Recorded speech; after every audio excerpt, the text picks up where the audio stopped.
The ocean stretched out vast and seemingly peaceful, but right now, on that deep blue water, a tuna seiner was closing in its nets. The deck began to shake violently. The steel cables tightened, and in just a few minutes, 200 tuna were pulled out of the deep water, their bodies crashing violently, water and scales covering the deck. There is no longer a boundary between the ocean and humanity, only chaos, pressure, and living organisms struggling in the cramped space of steel.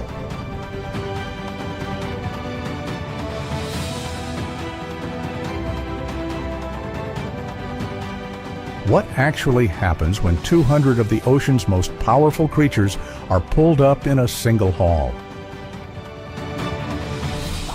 Is this the moment of million-dollar victory, or the most dangerous moment of the entire trip, where a single small mistake could cost you your life?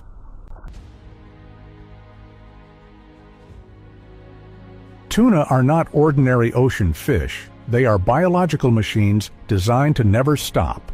Yellowfin, big eye, and bluefin tuna all possess enormous bodies, each weighing from 150 to over 600 pounds, with muscles as dense as living steel.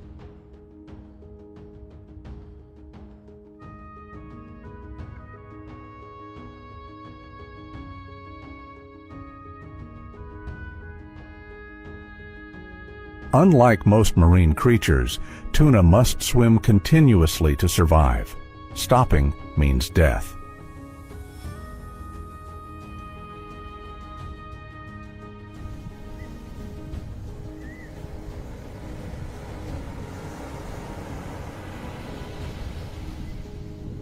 Their blood is warmer than the surrounding seawater, and their hearts beat relentlessly, allowing them to maintain high speeds and exceptional endurance for hundreds of miles. This ability makes tuna the ultimate predators, and also the most dangerous opponents when pulled aboard.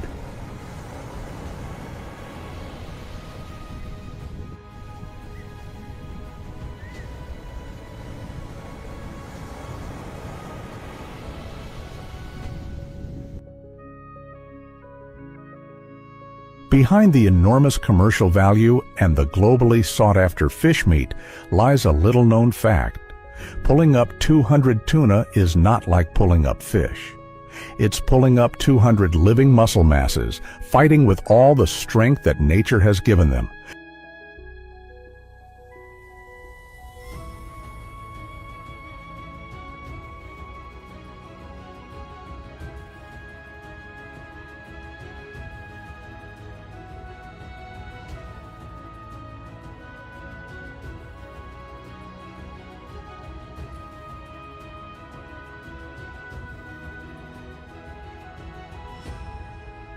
The moment 200 tuna surface simultaneously is not the result of luck. It is the culmination of a series of precisely calculated maneuvers where technology, experience, and human effort work together like a complete hunting machine.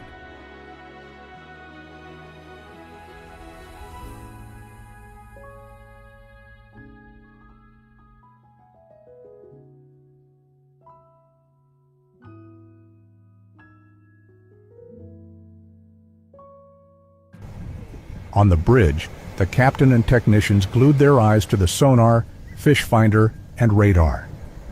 Tiny signal dots on the screens revealed the location, depth, and size of an entire school of tuna moving below.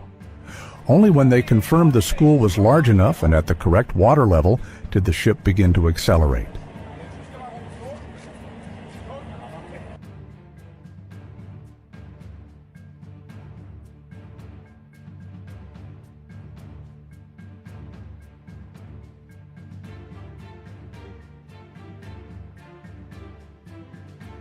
On deck, the winch, power block, and crane are all in operation. The nets are gradually pulled up. Seawater floods the deck, along with hundreds of muscular tuna bodies crashing violently against each other.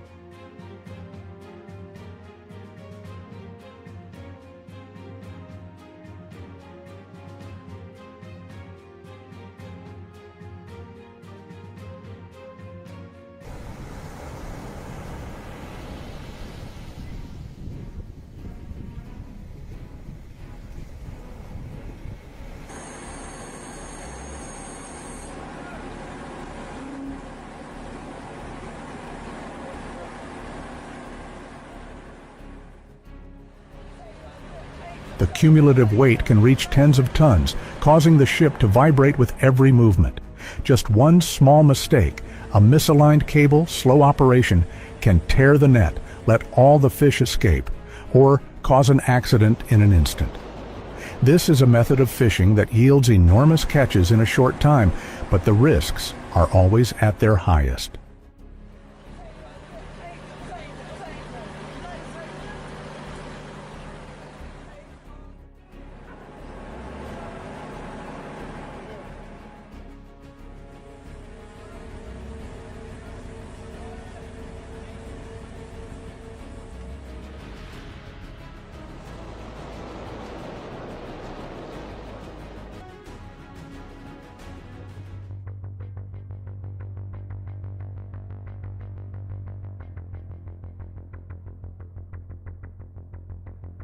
In stark contrast to purse seine fishing, tuna fishing with a long line is a game of patience and skill.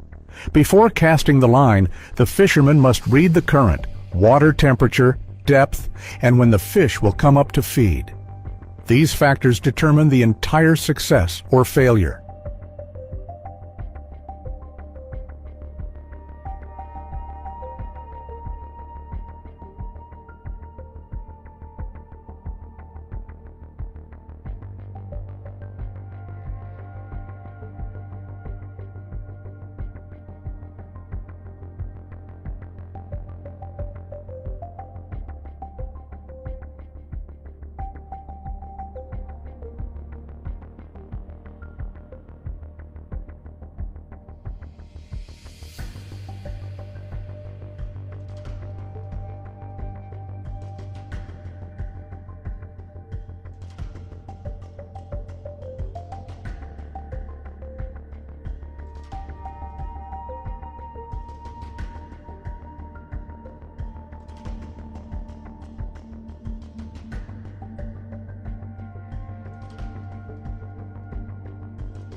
With long line fishing, a main line tens of kilometers long is lowered into the sea, carrying hundreds to thousands of baited hooks. After hours of waiting, the fish are pulled up one by one. With hand line or pole and line fishing, the crew stands close to the side of the boat, jerking the fish continuously in a fast, precise, and extremely strenuous manner.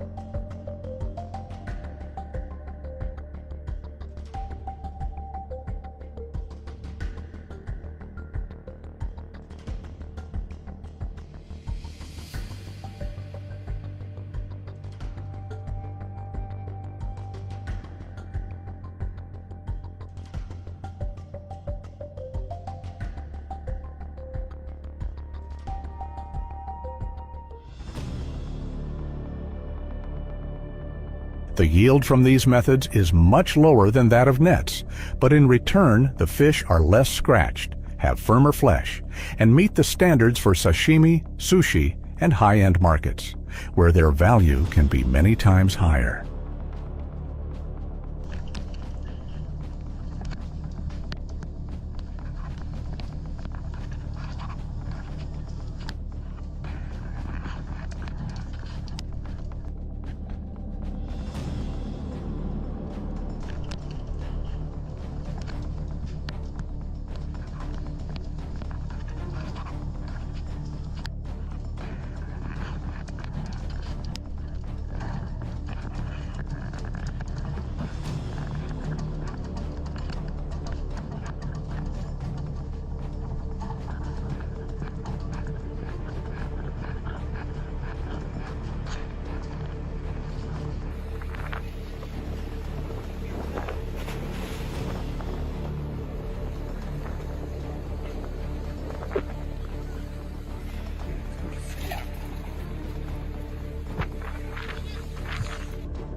One method relies on technology and collective strength to pull up hundreds of fish at once. The other relies on skill and experience to maintain the highest quality.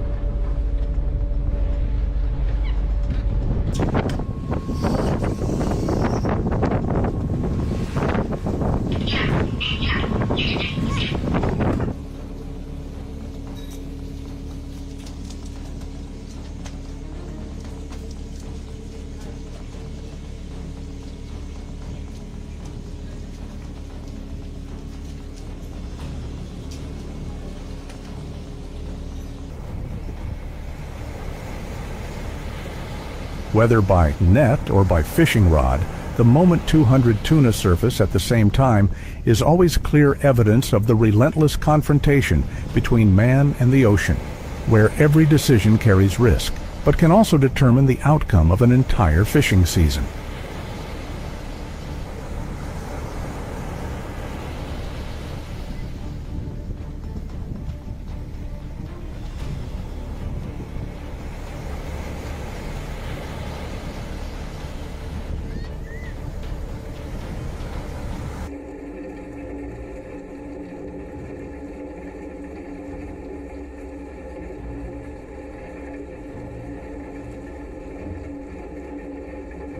The ship's deck instantly transformed into a battleground for survival as 200 tuna were simultaneously pulled out of the water. The enormous weight crashed onto the steel deck, accompanied by the screeching of cables, the clanging of metal, and the thrashing of hundreds-pound fish bodies.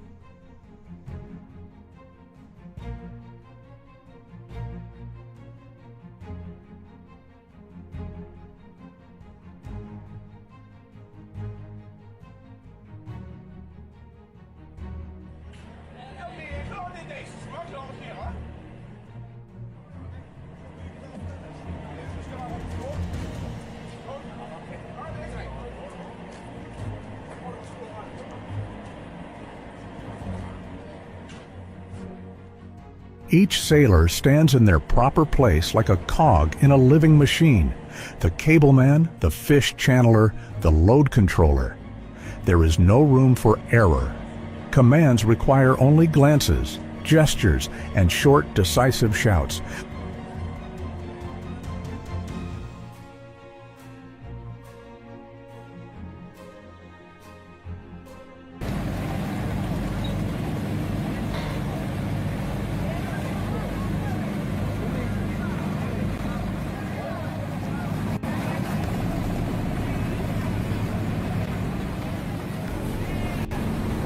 The greatest pressure doesn't come from the fish's strength, but from time.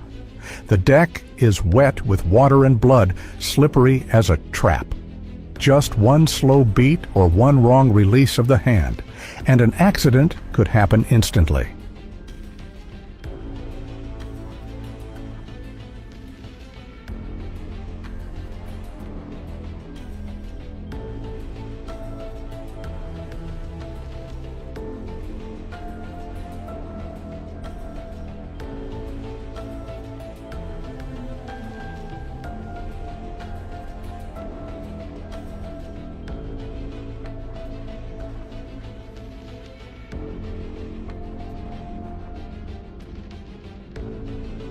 Therefore, each group of fish was processed in a precise sequence, not to speed things up, but to maintain control.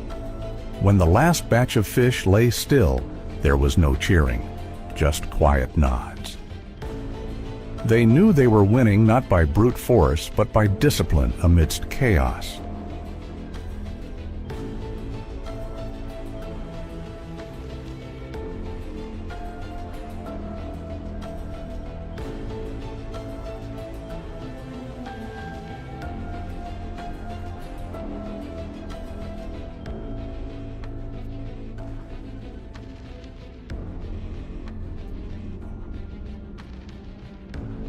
When 200 tuna have covered the deck, the catch is considered complete.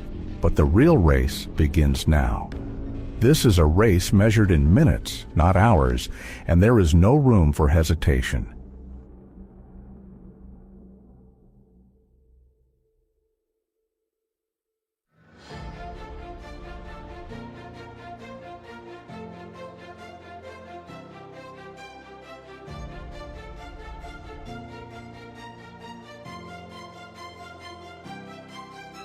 Each fish is processed in an almost perfectly precise sequence.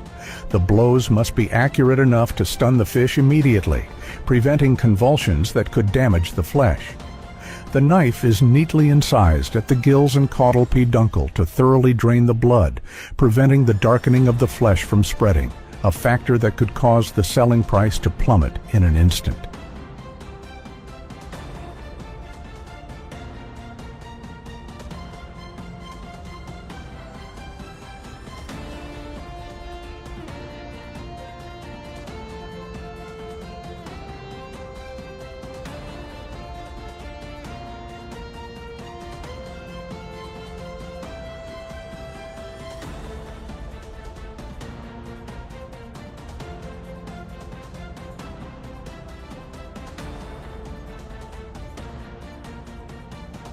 Every action was performed in silence and with intense concentration, because everyone understood that even a few minutes' delay meant real money would begin to disappear.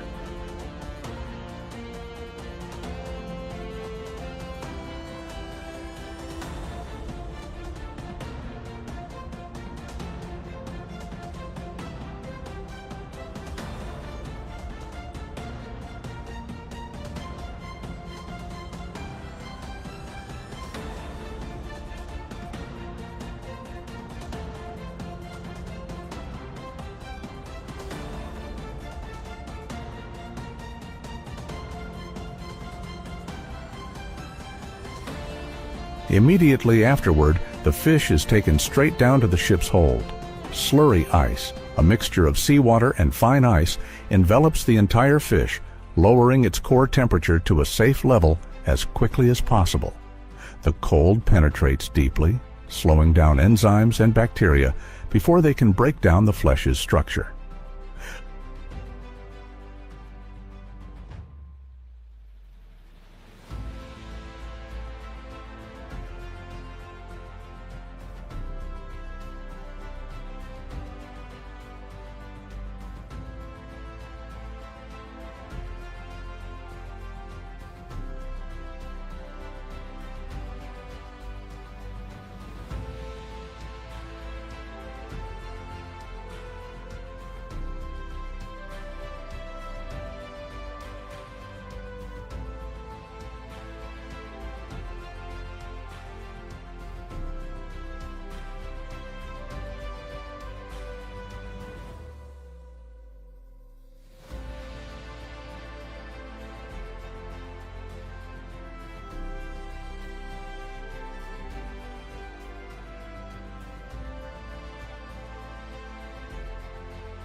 For large-scale catches or fish destined for the premium market, the blast freezing system is activated.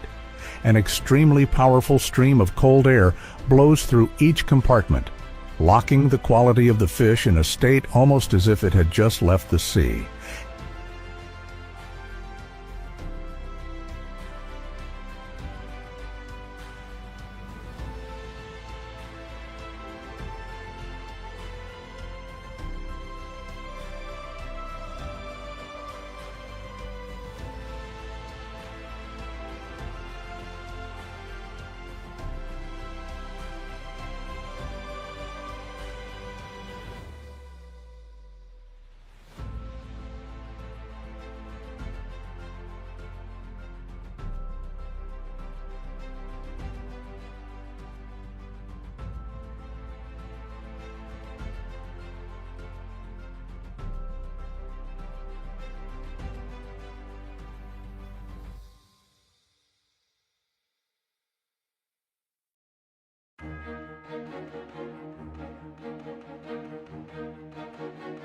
At this stage, temperature is the fine line between profit and loss.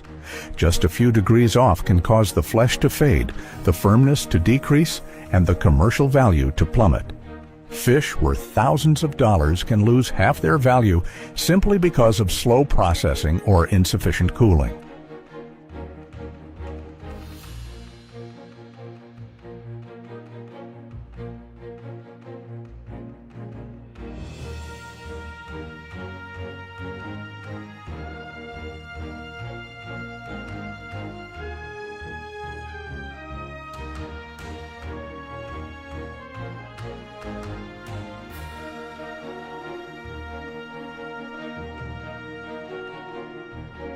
On the ship's deck, amidst the roar of the engine, the stench of blood, and the biting cold, no one spoke of the market or the fancy restaurants, because that money wasn't decided at the fish market.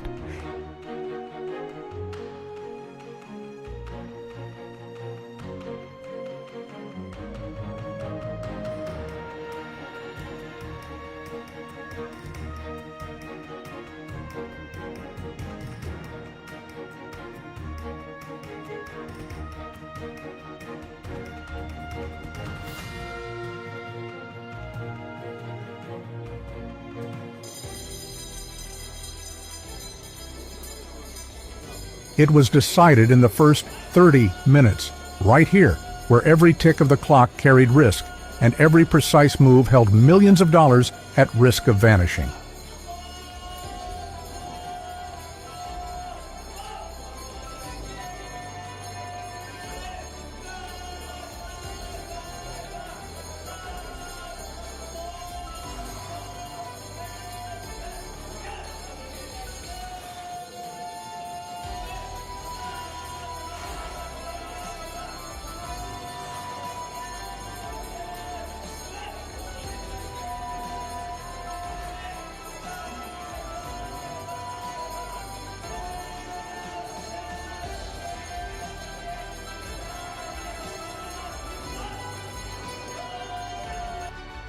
The catch has just ended, but the real journey for the 200 tuna has only just begun.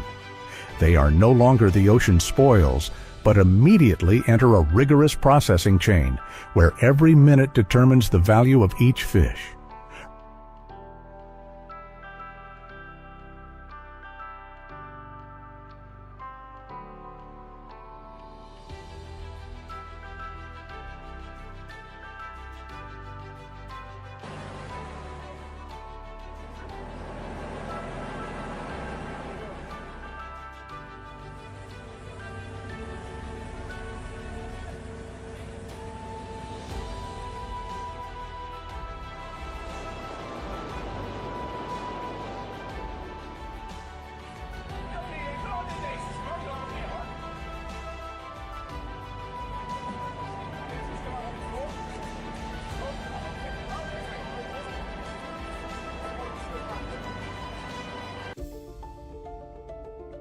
Right on the ship's deck, the tuna are quickly and accurately sorted by size, fat content, and flesh color.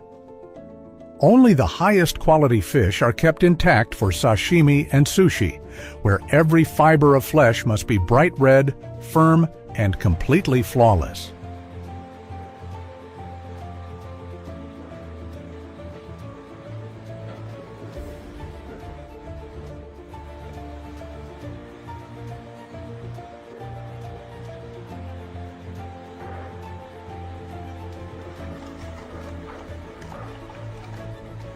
At the factory, the process is even more rigorous.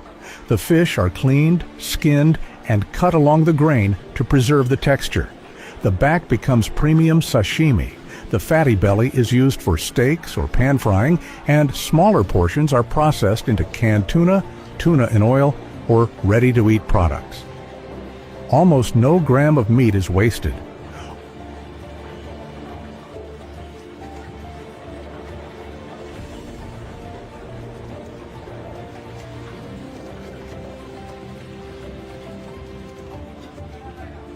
All of that value is determined from the very first steps: draining at the right time to preserve the color, freezing quickly to maintain freshness, and each precise cut to lock in the flavor. Just one small mistake, and tuna can fall from a premium product to a common food item.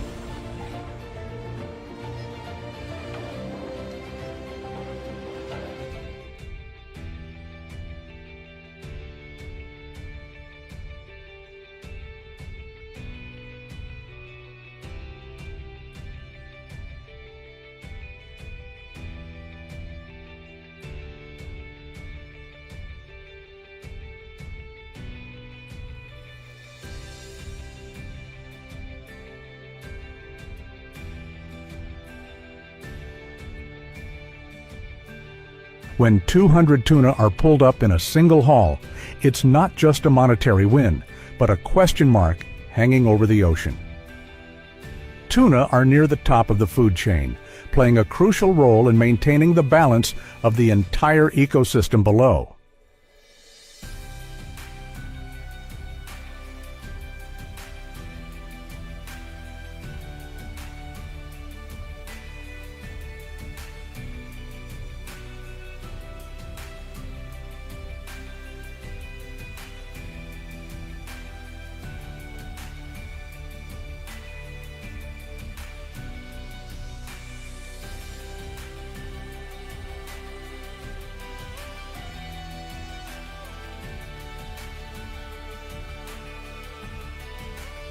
When they disappear too quickly, the ocean doesn't cry out for help with words, but with imbalance. Small fish schools explode and then collapse, other predators lack food, and the natural order of millions of years begins to fall apart.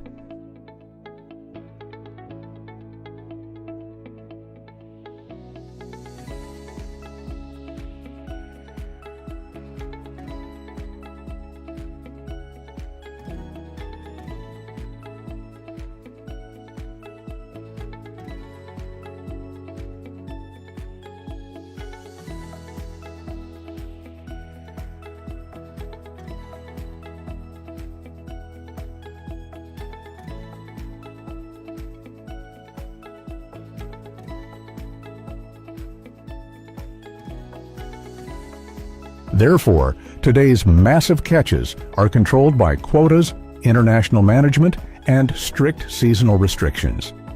The lesson remains.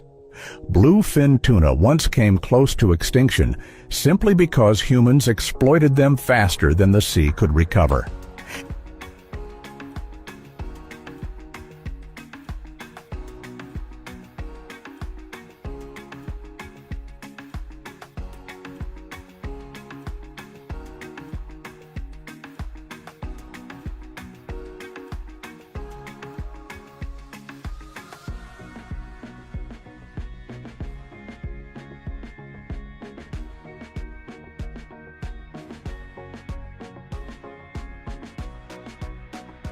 And the final question is no longer how many fish we catch, but how many fish are left in the ocean to allow us to continue fishing.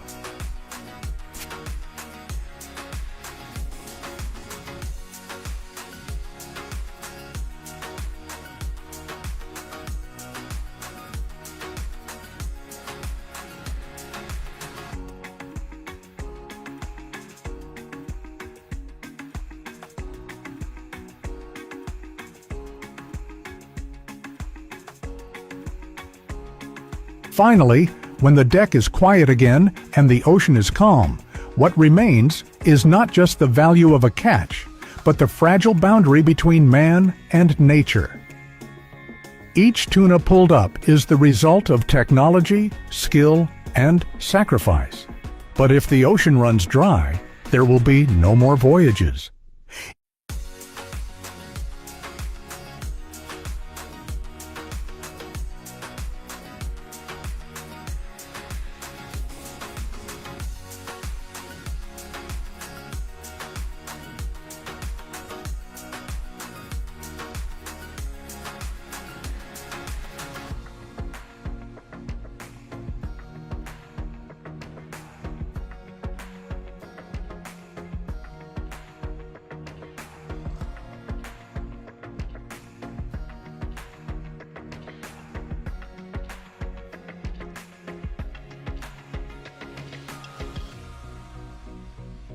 If you want to continue exploring the true stories behind the most dangerous professions, million-dollar hunts, and the secrets the ocean is hiding, subscribe to the Go Discover channel and join us on our next journeys.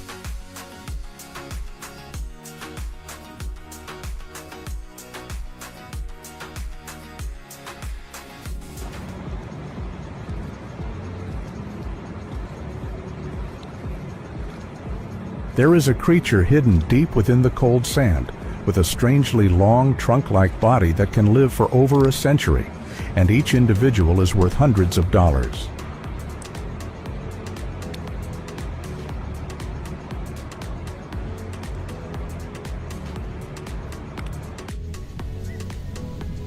That's geoduck, also known as elephant clam, a unique seafood that captivates the high-end culinary world with its sweet, crispy, and nutritious meat. Geoduck sashimi alone can reach $400 per plate.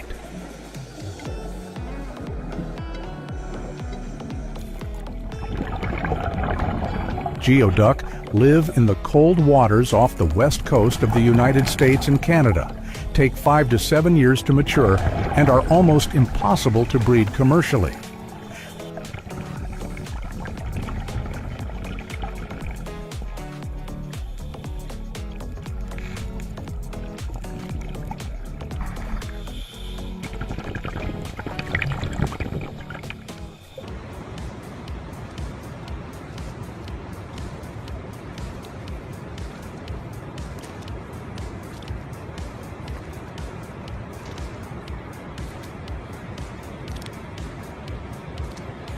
Living conditions are crucial.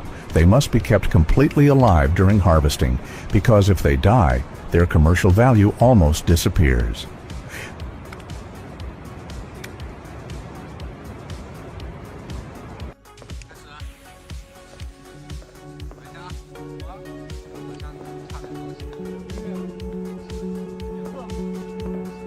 With each shipment potentially worth up to $500,000, geoduck deserves to be called living gold beneath the sand, a gift from the ocean reserved only for those who truly understand and know how to preserve it.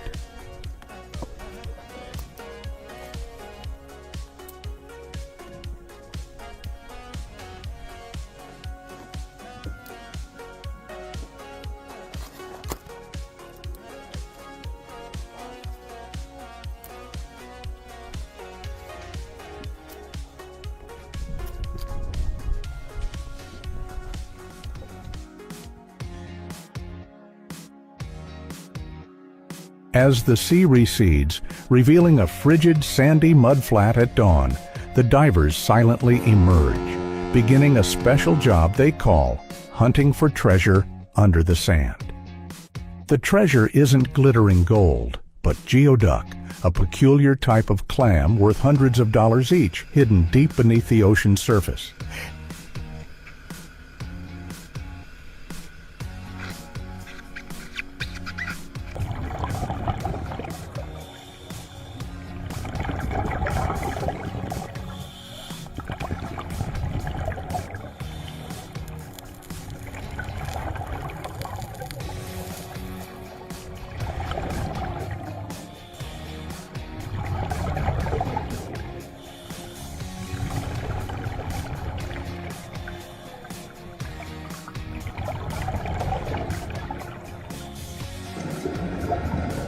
Geoduck harvesting requires immense patience. They lie about 2 to 3 feet below the surface, firmly anchored in the compacted sand. No shovels, no violence. Just one wrong move is enough to damage the soft body, rendering this valuable commodity worthless.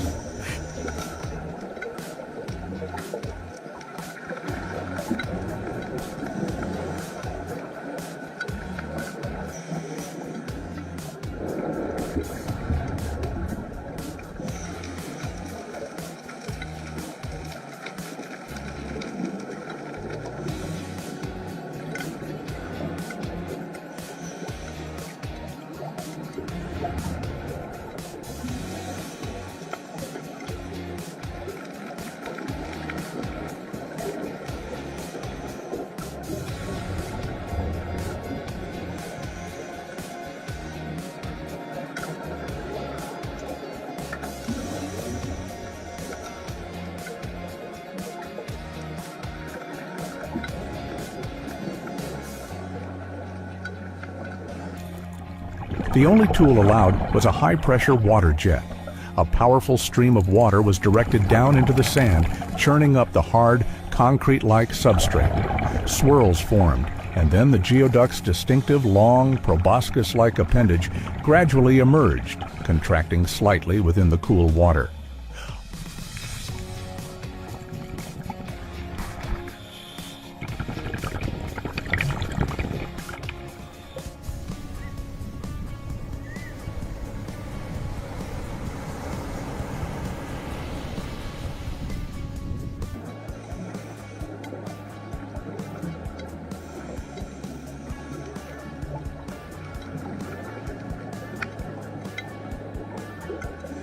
all subsequent operations are done by hand.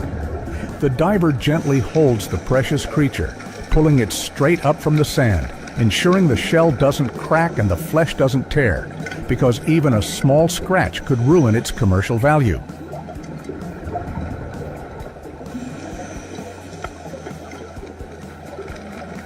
Each dive only yields a few dozen geoduck, but with prices ranging from $150 to $300 per animal, that's enough to turn a day's work into a substantial income, provided the weather doesn't change and the body can tolerate water temperatures of around 8 degrees Celsius.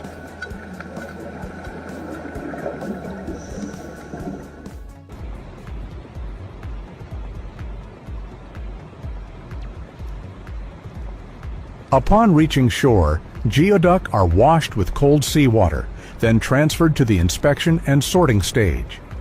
Only those that are large, healthy, and have intact shells are selected for export. The rest are sold domestically or removed from the premium supply chain.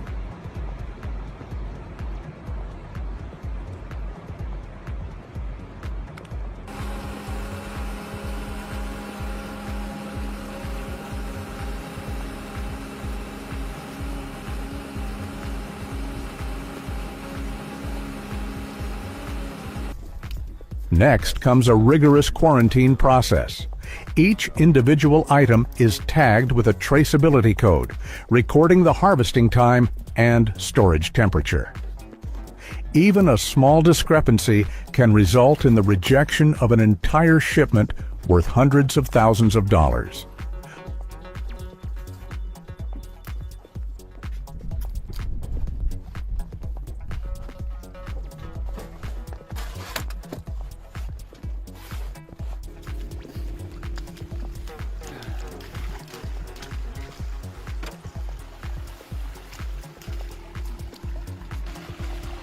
It's a gooey duck world.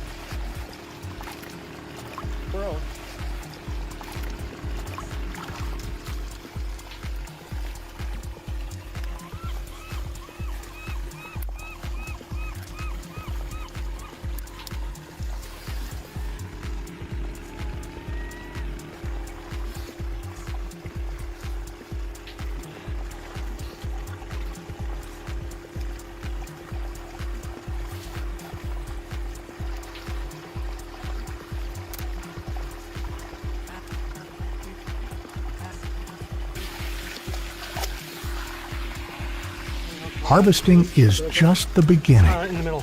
From that moment on, the race against time officially begins, because the transport team has only 36 hours to get the geoduck across the Pacific Ocean before its fragile life ends.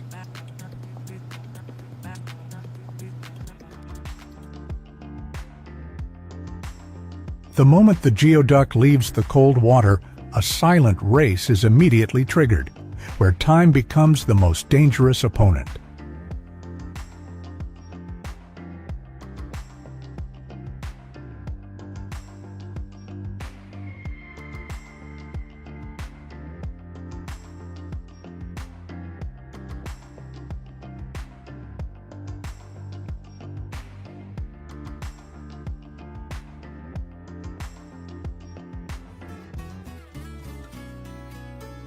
Outside of their natural environment, they can only survive for about 36 hours. Beyond that time, the entire shipment, worth $500,000, would be lost, and no insurance policy would cover the risk for living creatures.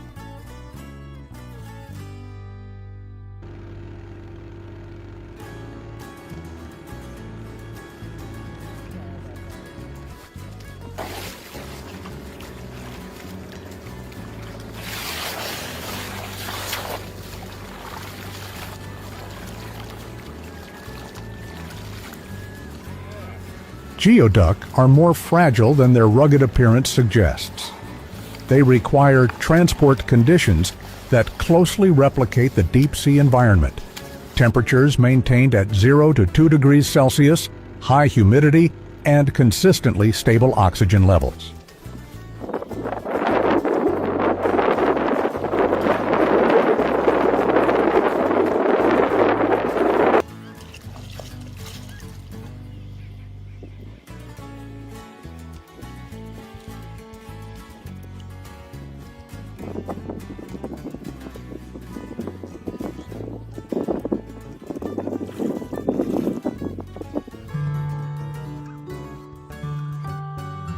Each individual specimen is placed separately in a specialized insulated container covered with gel, ice, and seaweed, and fitted with a monitoring device to track its condition throughout the journey.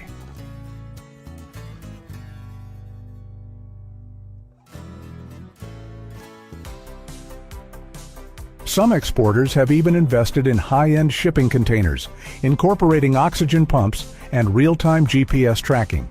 Just one dead animal could cause infection that destroys the entire shipment within hours. Therefore, every step, from packing and transporting to the airport to loading onto the plane, must fit together seamlessly without a single moment of interruption.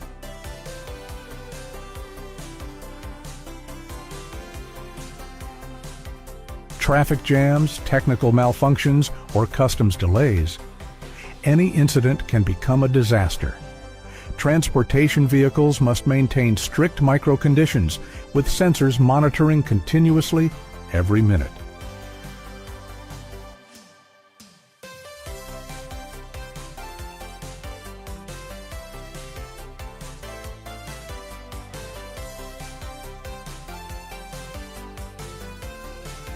David, the supervisor, kept his eyes glued to the data display. I've handled over 300 trips, but a delay of just a few hours means losing everything.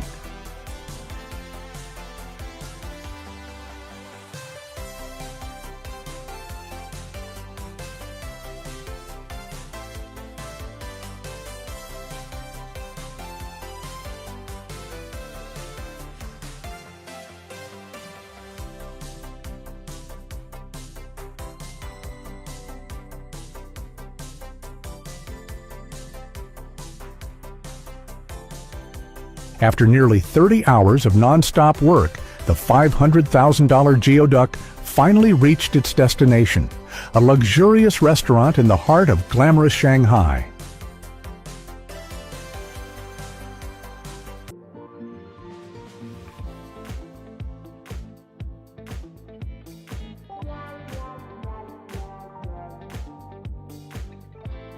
The value of geoduck lies not just in its taste.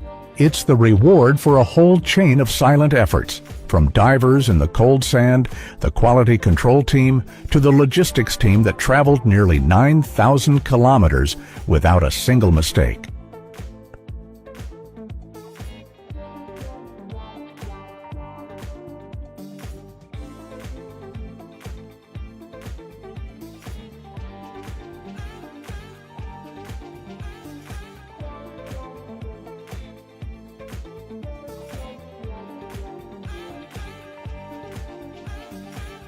From the waters off the coast of America to the dinner table in Asia, each geoduck carries a story of meticulousness and perseverance.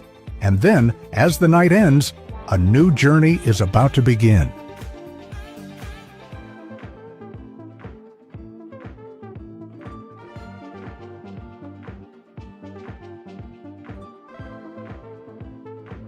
As the thirst for luxury among Asia's wealthy blazed, each geoduck shipment could yield double or even triple the initial investment. Therefore, companies invested heavily in preservation technology, their own logistics chains, and 24/7 on-call teams.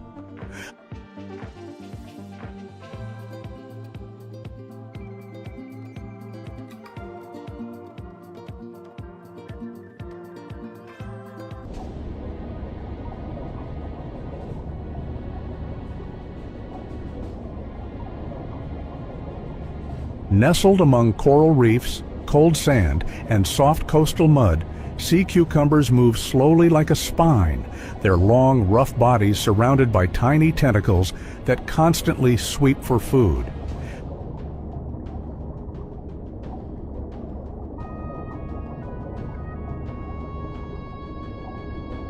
They may look fragile and almost defenseless, but for many Asian cultures, they are the true treasures of the deep ocean.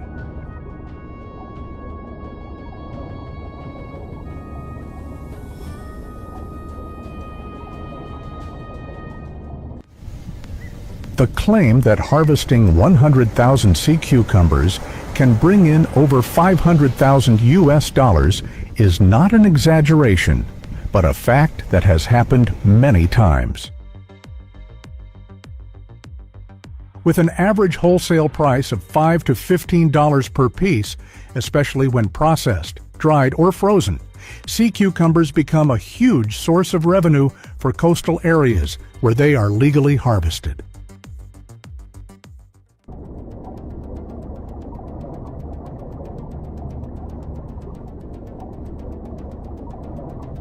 The harvest leaves no room for delay. Less than 48 hours remain before the major storm hits, and any misstep could derail the entire operation. This is no longer a routine fishing trip, but a breathtaking race against nature.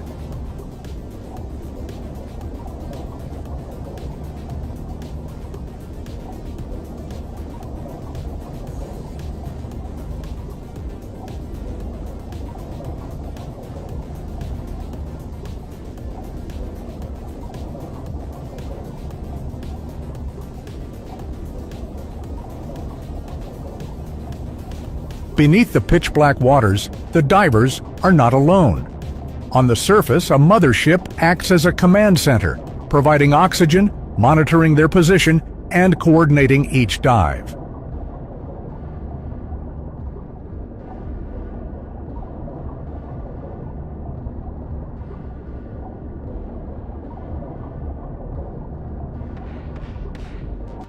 The sonar system continuously scans the seabed, identifying areas with high concentrations of sea cucumbers, allowing divers to approach them with pinpoint accuracy.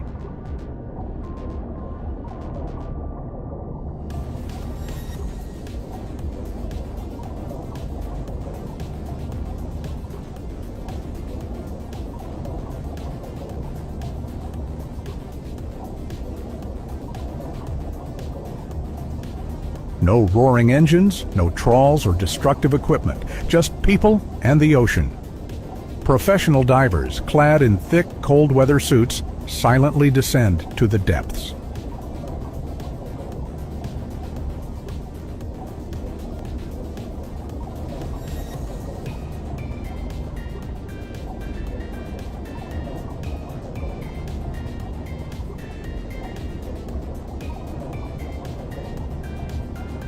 But this isn't about haphazard harvesting.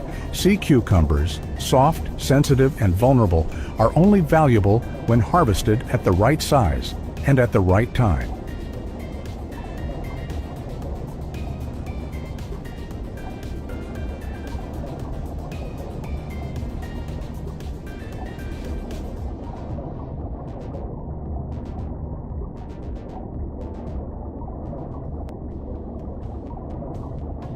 Divers must accurately distinguish between mature and immature individuals and absolutely avoid causing harm, because even strong stimulation will cause sea cucumbers to secrete defensive fluids and immediately lose their commercial value.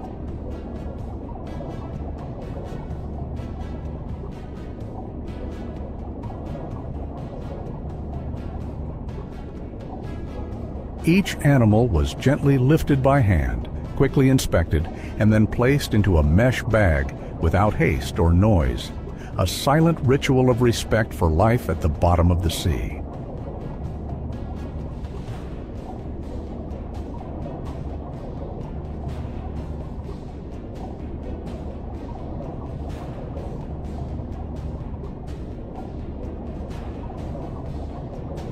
Skilled divers can harvest 300 to 500 sea cucumbers per dive, but achieving the goal of nearly 10 tons of live sea cucumbers requires coordinated effort, perseverance, and a bit of luck.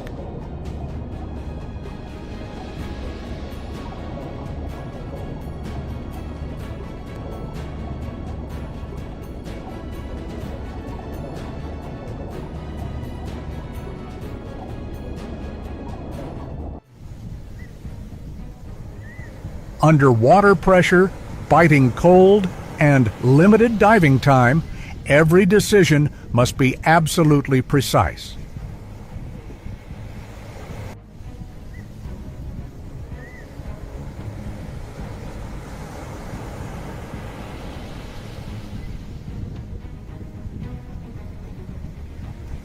This is more than just fishing. It's a delicate collaboration between humans and the ocean, where black gold is not hunted by brute force, but by knowledge and generations of experience.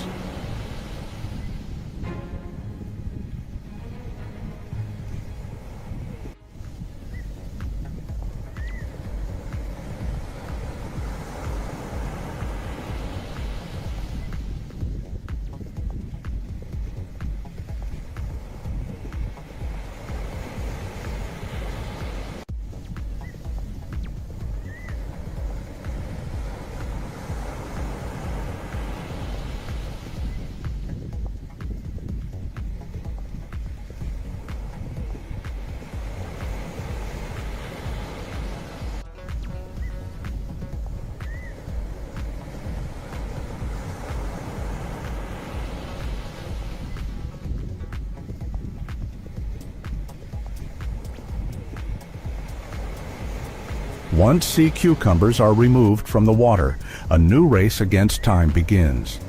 Time becomes the enemy, because even a delay of a few hours can cause a drastic decline in quality.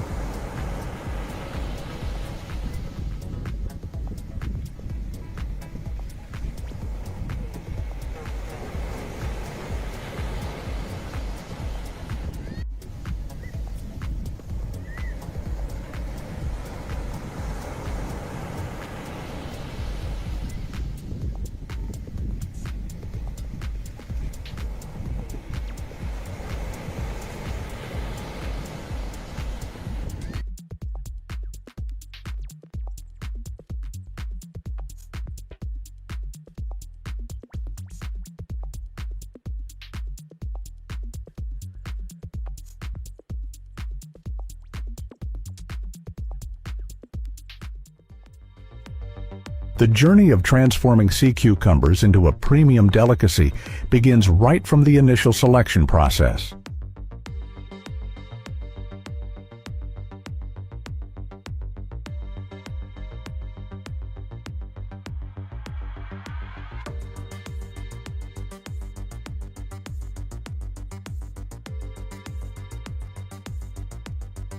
At the factory, each animal is carefully inspected for size, firmness, and cleanliness.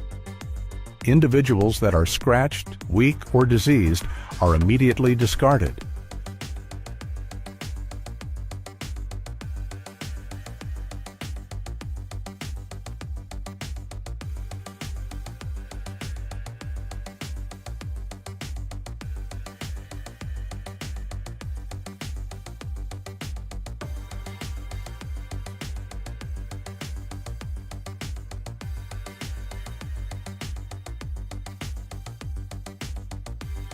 Next, the area is cleaned in an aerated water tank to remove sand and mud. Workers then make a small incision in the abdomen to remove the internal organs, ensuring that the meat inside is not damaged.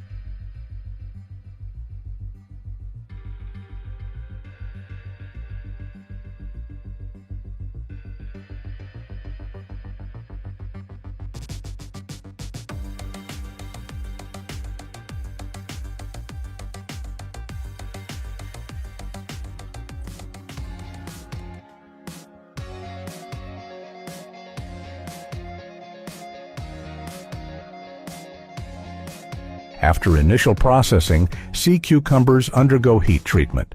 Quick blanching at 190 to 200 degrees Fahrenheit, or boiling for 5 to 10 minutes to firm the flesh, followed by shock cooling at 32 degrees Fahrenheit to maintain their natural crispness.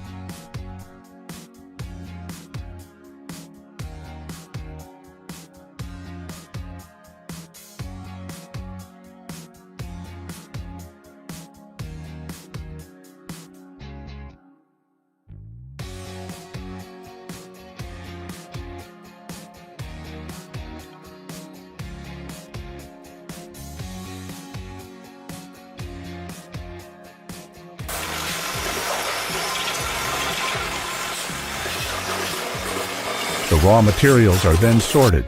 Dried sea cucumbers are heat-dried or freeze-dried, and their moisture content and elasticity are checked before packaging.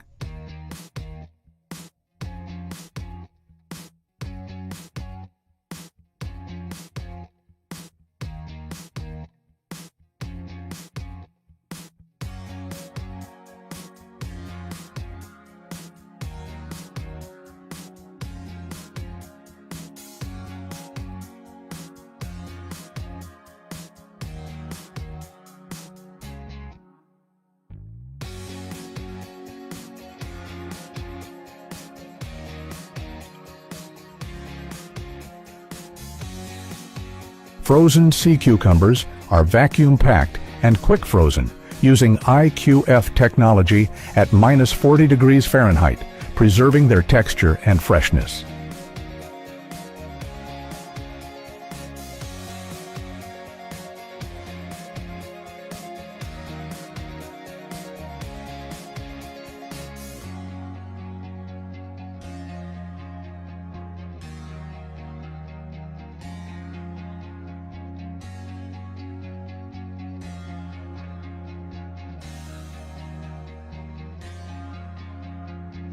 Before being shipped, each batch undergoes rigorous testing. Color, texture, moisture content, microorganisms, and heavy metals all must meet international food safety standards.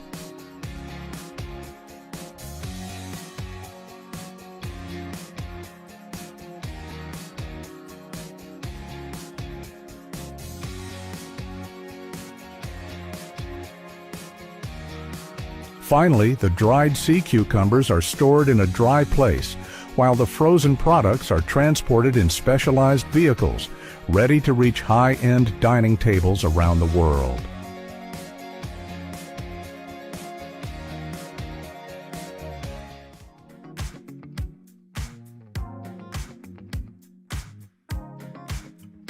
From a rough creature at the bottom of the sea cucumber has become a symbol of sophistication and luxury on international dining tables, a testament to how humans have transformed wild resources into global value through science, technology, and speed.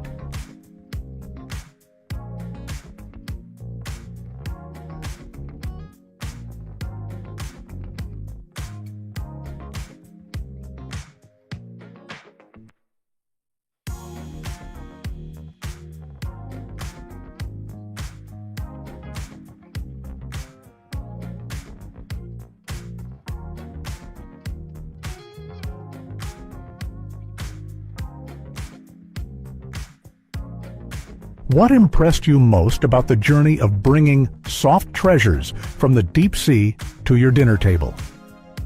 If this story piques your curiosity, please like and subscribe to the channel to continue following our mysterious discoveries beneath the ocean waves.